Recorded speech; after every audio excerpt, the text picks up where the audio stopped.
Kazoo, switcheroo, Anyone But Me by Nancy Curlick. Chapter 4. Rise and shine, Katie, you're going to be late for school, Katie's mother called from the kitchen. Katie sat up slowly and rubbed the sleep from her eyes. She squinted at the Mickey Mouse clock on her wall. Mickey's hands were on the 8 and the 3. Oh no, it was already 8:15. School started at 8:45. She only had half an hour to get dressed, eat breakfast, and walk to school. This day was starting out really lousy.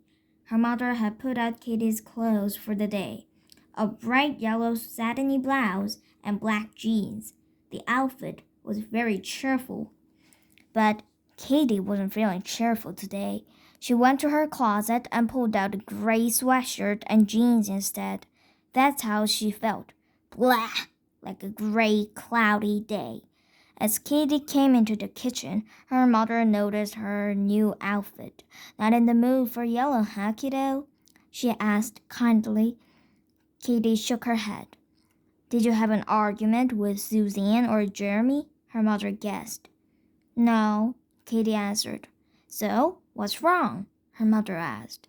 Katie thought about telling her mother what had happened yesterday, but she was afraid that her mom would call the school to complain about George's bullying.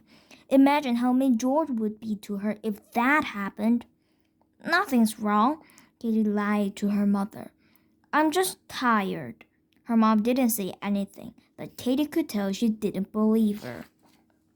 You better eat that toast, her mom said. It's getting late. Katie nodded and slowly took a nibble of her bread. She slowly chewed each tiny bite until the toast practically melted in her mouth. Katie wanted to be late. If she arrived after the bell rang, the class would all be seated and doing their work by the time she got there. Mrs. Dirkman would be upset that she was late, but it was worth it if she could avoid even a little bit of George's teasing. Definitely. You've got to get going, Katie's mother warned her. You can eat the rest on the way. Katie didn't say anything.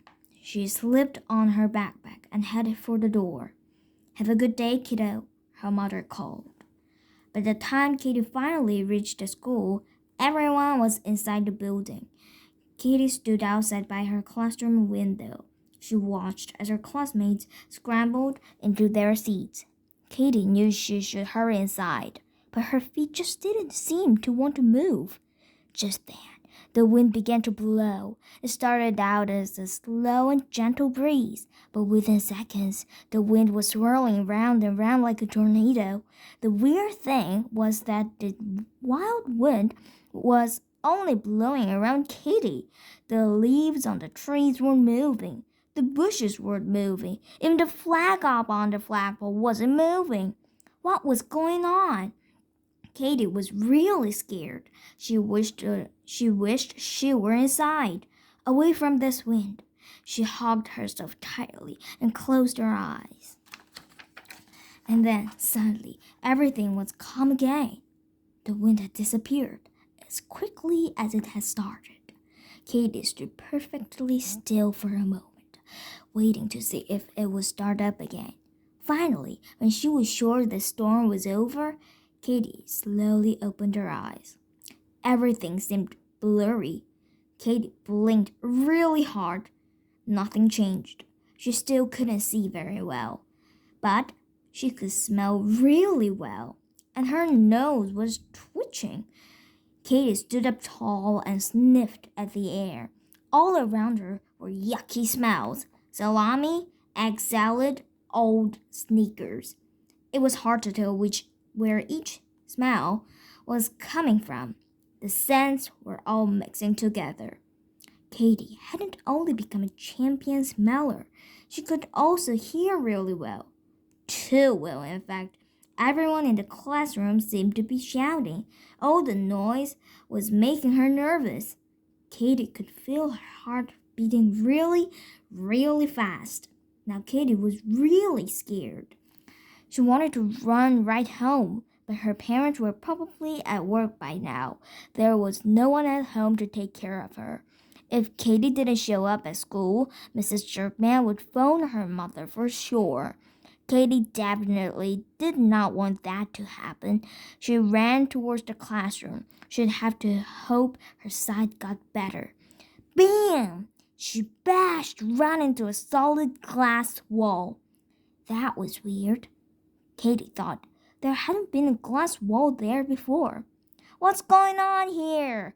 Katie cried out. Nobody answered. All the kids in the classroom were so busy yelling, they couldn't hear Katie's cries. Hello! Katie shouted. Can anyone hear me? Katie began running wildly in circles. She didn't get very far before she bashed head first into another glass wall. Ouch! That one really hurt. As she reached up to rub her head, Katie noticed that her hand looked strange. This hand was small and furry. This hand has nails that really needed to be clipped. Katie touched her face.